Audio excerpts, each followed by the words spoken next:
Hello, everybody. I am really excited to be here to share some astrological information with you for the remainder of the month. Now, it's currently the 11th of April, 2024, and this month is probably the biggest astrological month for the whole of 2024. We've just come off a solar eclipse in Aries, okay, a new moon, very potent, potentially fated seed moment that will unlock and still be felt in the coming months. Okay, this is not just a one-day event, or it's not just like seeding something for 1 month. This is a profound change. Now, it's going to be highlighting the Aries part of your natal birth chart. So if you know your birth chart, I recommend you checking out the house where you see Aries on the cusp. This happened at 19 degrees of Aries. So especially if you have any planets, especially in cardinal signs around 19 degrees, give or take a few degrees either side. Now, cardinal signs are Aries, Libra, Capricorn, and Cancer. So if that's you, it's potentially likely that you've had a fairly intense time. Now, this cycle of intensity, this cycle of change and breakthrough as themes is set to continue for the rest of the month. Now, please keep in mind that while this is a pretty intense month, okay, there's a lot to work on. There's a lot of things that we can learn, that we can traverse, that may feel really edgy and uncomfortable, but that will yield great benefits for us as we progress through. Now, May is looking a lot better. Okay, the sun enters Taurus, and then Venus will join it later this month, like on the 29th. And then the sailing starts to smooth out a bit. But right now, we're in the thick of it. Okay, we're involved in a lot of,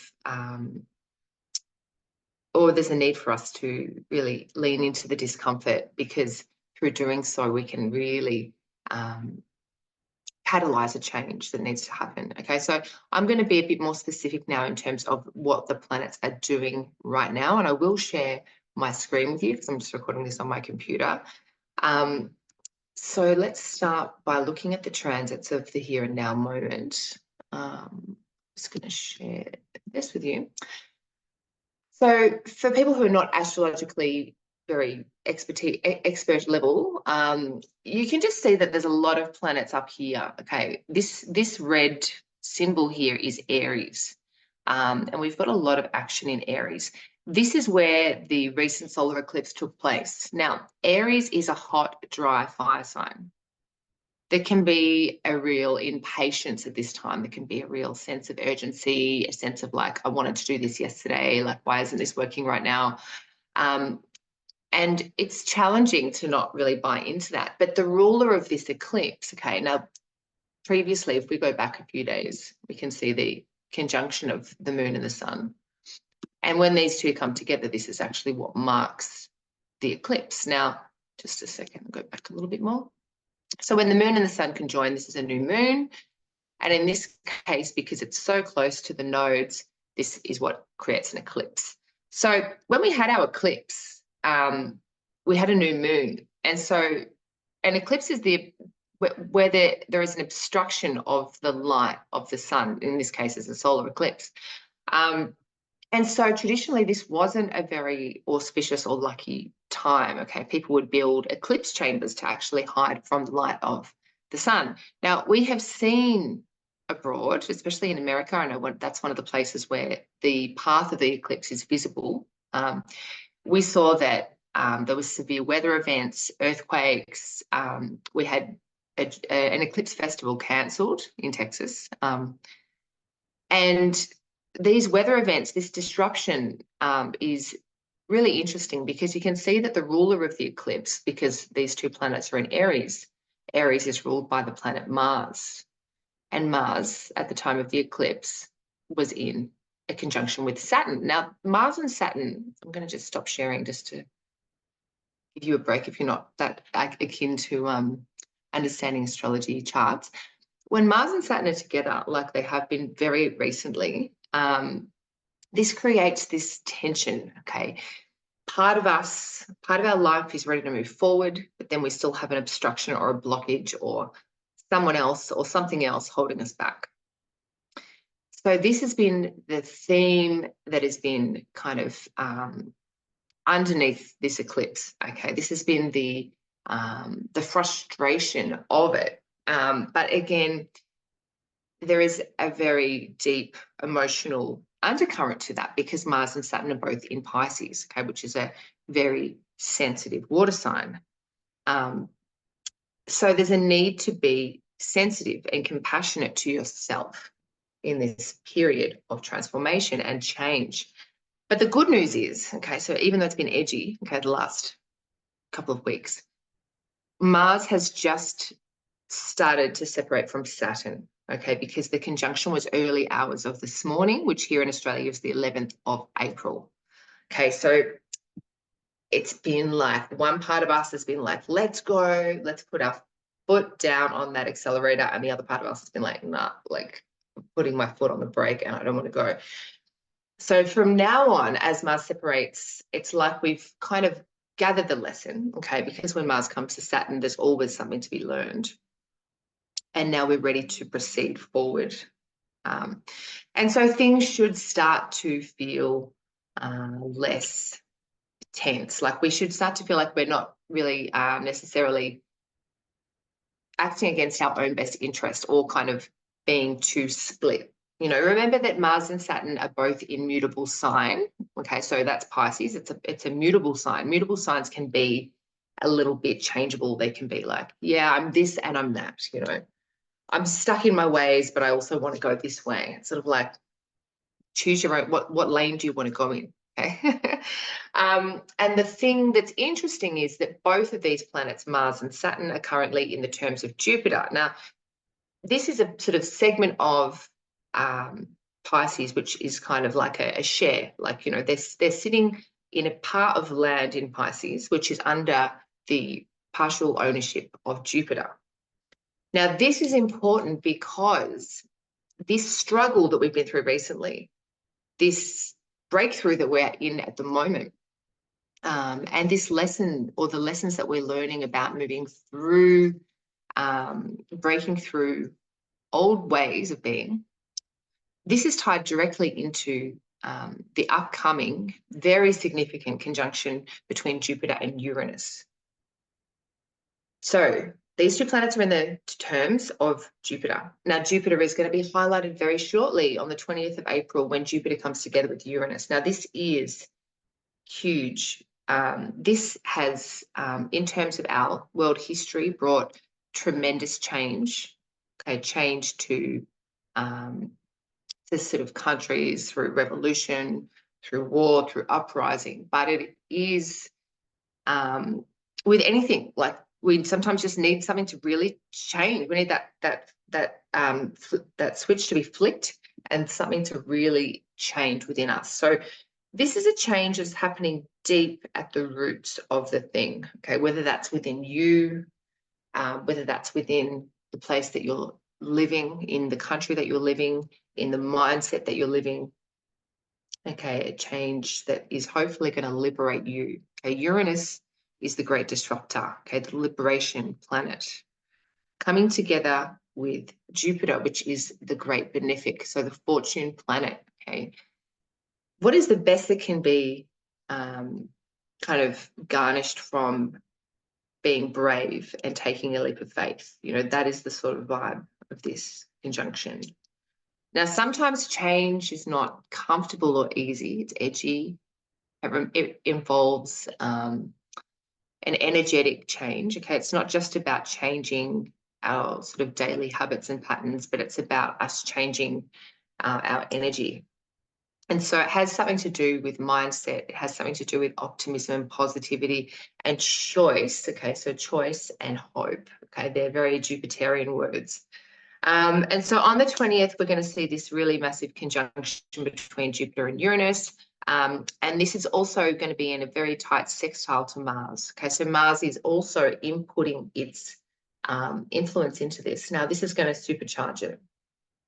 And it's going to really hopefully give us the courage to do the thing that we need to do. And if you have any planets that are very close to the degree of this conjunction, now this is happening in the mid to late degrees of Taurus, then it's possible. So if you've got any planets or your rising sign in Taurus, in Scorpio, in Aquarius, or in Leo, then this is likely to be significant in your life. And you may very well see an event that pops up as a result of this. So this is happening at 21 degrees and 50 minutes. So yeah, if you've got anything in that degree range, then pay attention, because it's going to light up your birth chart, and it's hopefully going to light up your life with a really big turnaround, a really big shift. Like, what has been stuck for you? What has been stagnant for you for too long?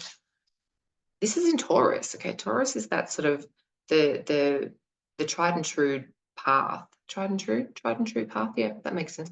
You know, it's that sort of funk. Okay, it's that fixed energy. It's that way we've always been. It's the safety. But when we see these two come together, it's like, well, sometimes you've got to go past safety. You've got to go into your heart. You've got to go into what is going to help you to grow and expand the most. And sometimes that involves taking a risk. And here we go with Uranus and Jupiter together. There's so many things going on. I'm going to keep going. So we've got Mercury Cazimi coming up very soon. Okay, this is the next major aspect that's happening this week. It's already starting to move. So Mercury is in its retrograde cycle. Okay, Mercury is retrograde through Aries. So we're in a process of re-examination of something. Okay, we're in a process of looking back over a part of our chart, a part of our life, revising and redoing something. So check the Aries part of your chart. You know, if you've got Aries rising, that could very much be about you revising yourself, okay, changing your own life path, changing the way that you interact with the world, changing your health, and doing things to benefit you, help yourself grow. You could be looking back at the past. Okay, there's a retrospective look when we have Mercury retrograde, okay, because it's going back over territory it has already traversed. Now, Mercury retrograde is a little bit disruptive. Okay, it's going to disrupt Mercury themed things. Now, it's going to be different for everybody, and for some people Mercury retrograde will not be as big a deal as it will be for other people, depending on a lot of different astrological factors, which are a bit too complex to go into now. But if you have Mercury ruling the year for you, if you have Mercury ruling your ascendant, if you've got lots of things like that, then you may notice this more. So it could bring the usual things like disruption to communications, being misunderstood, technology breaking down. You know, maybe it's not a great time to be making big investment decisions because it rules commerce.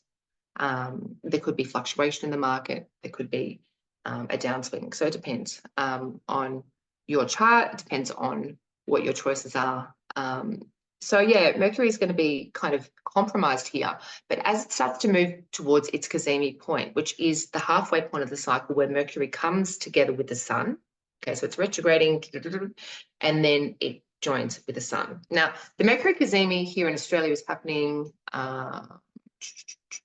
It is happening on the 12th of April at 22 degrees of Aries.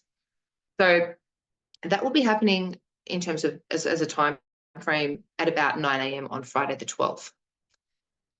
Now, there's a range for Cazimi. Cazimi is quite close, depending on what sort of end of the tradition you're in. If you're in the Hellenistic, you know, it'll be different to if you're in the medieval period, but Cazimi usually allow approximately 1 degree, okay, of influence. So that doesn't last for that long, okay?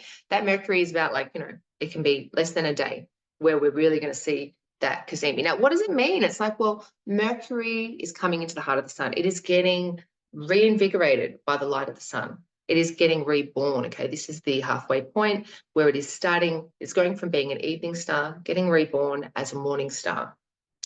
So in the positive, this can lead to profound insights, okay? You can have those really big downloads. And if you are trying to process something or work on a big project, or you're seeking some really sharp intellect, you know, maybe you can actually hone into this time period and actually, you know, have a breakthrough. It could be a good time for meditation. But again, it's important to consider that Mercury retrogrades are always going to be different. This one is in Aries. Aries is ruled by the planet Mars. Mars is with Saturn. So this could have an element of like, you know, maybe a little bit of fixation in the mind, maybe a little bit of like, okay, I want to break through this negative pattern of say self-talk or you know, what's the word when you're putting yourself down. Like these two planets, they Mars and Saturn have something to say about this Mercury Cazimi. Okay, so this could be a breakthrough in your state of mind as well, if you so will it. Okay, if you actually focus on that. And so, yeah, in this period, you can use that. Again, it's important to be mindful of things like excessive ego. Okay, so when Mercury is imbued with the light of the sun, Mercury can get supercharged and you can suddenly think you're so freaking awesome. And maybe that's a little bit unhealthy. So, you know, there's always going to be a bright and a dark kind of to all of these different aspects, but it can definitely be a very powerful moment where whatever we've been struggling with or working through during this Mercury retrograde becomes clear to us. It's like, okay, things are all falling apart and I'm scrambling around, you know, I'm trying to redo something, or, you know, maybe something's not working as well as it maybe was, okay, and you see things start to degrade or to fall apart in the Mercury retrograde phase, okay. Now, these are common. Remember, they happen, you know, 3 times a year, so it's not a big deal, but this gives you the time now to get the lesson. Okay, when a Cazimi comes together tomorrow morning, you know, get the lesson of what it is that this has been about for the last, you know, couple of weeks for you. And then as the retrograde continues, okay, that's when we start to apply the changes and then get ready for Mercury to station direct, okay, which happens on the 25th of April. And then give it a couple more weeks until it gets out of that retrograde shadow period and start to really make changes, okay? You can really get a lot from using these cycles because this is the flow of the energy. Now, whether you buy into astrology or not, the energy is still going to be flowing like this. If you don't buy into it and you just kind of say, oh, well, I don't want to think about that, you know, that's just not, you know, going to help me. It's like, well, you're going to be pushing shit uphill trying to get a lot done at this period, okay? Because the energy is wanting you to be reviewing and repairing and fixing things within you, you know, within your mindset, within your life. Okay, so carrying on, there's so much going on. We have a really big full moon as well this month. We've got a full moon which is happening in Scorpio at 4 degrees, right on my stuff. I've got my moon Pluto conjunction there. It's squaring my ascendant. So for me, this is going to be huge. This full moon is happening on the 24th of the month, and it's happening square Pluto, which is in Aquarius. This is going to be powerful. This is going to be deep. It's going to have the capacity to really provoke a powerful change and transformation for you if you're willing to go there. Scorpio energy is definitely intense, okay, but it can really penetrate to the root of the matter, okay, penetrate to the heart of what's going on. So this could be a really powerful time for you if you're willing to lean into the potential edginess, okay? Go for a deep dive into the emotional well with this, then you may very well get rewarded. If you fight that need for transformation, which comes through deep release, it can come through emotional release, catharsis, you know, traumas and pain could become more you know, prominent at this period, because remember, a full moon is maximum light on something. So you need to check the part of your chart where you have Scorpio. Okay, what house do you have Scorpio in? Because that is the house that this full moon will land in, and that is the house that is going to be going through these big changes of birth and death and transformation. Okay, it's like you have to have something put to rest and the catharsis and release that comes from that moment for then to get the renewed empowerment that comes from this energy. So Mercury is pretty compromised right now. The fact I'm doing this video now is probably not the best astrological timing, but I am going to keep going for it because I haven't done a video in a while, and I really think there's just so much going on that it would be wrong of me not to kind of give you guys a bit of this astrological intel. So the themes are around death, transformation, illumination, late in the month, okay, around the 24th. Now, just prior to that, we have the Sun enter into Taurus. Okay? That's a little bit of a sigh of relief. Okay, it's leaving Mars territory in Aries. It's moving into Venus territory, and it's going to start to bring a certain type of earthy calm to things that hasn't been present this month. Okay, we do have a little few clunky bits. You know, we have got that full moon on the 24th. We have then got Mercury stationing direct the next day. And so I would say that by the time we get towards the 29th, the end of the month, when we see Venus leave Aries, where it is traditionally debilitated, okay, where it is, Venus is a planet which is all about cohesiveness and coming together and healing and unity. Okay, but when Venus has been traveling through Aries, which is where it is now, it can have that, as it's a Mars-ruled sign, it's like Venus is in a war zone, or Venus, like our desire to connect feels thwarted, or, you know, we feel like we want to connect, but we also want to be separate, and we want to protect ourselves, and we want to be on the defensive, or we are on the defensive. No. So Venus, when she enters into Taurus right at the end of the month, this will likely bring good things, ease, grace, cohesiveness, healing to relationships, okay, to our sense of ease, okay, with life. So we're not feeling like we're on the back foot, you know, needing to defend ourselves. And this should definitely help us breathe a sigh of relief. And yeah, I think that's the takeaway, is that we really need to go through these big changes, because as we get to that crescendo point, when we have the Jupiter Uranus conjunction, which is happening on the 21st, let me just cross check that.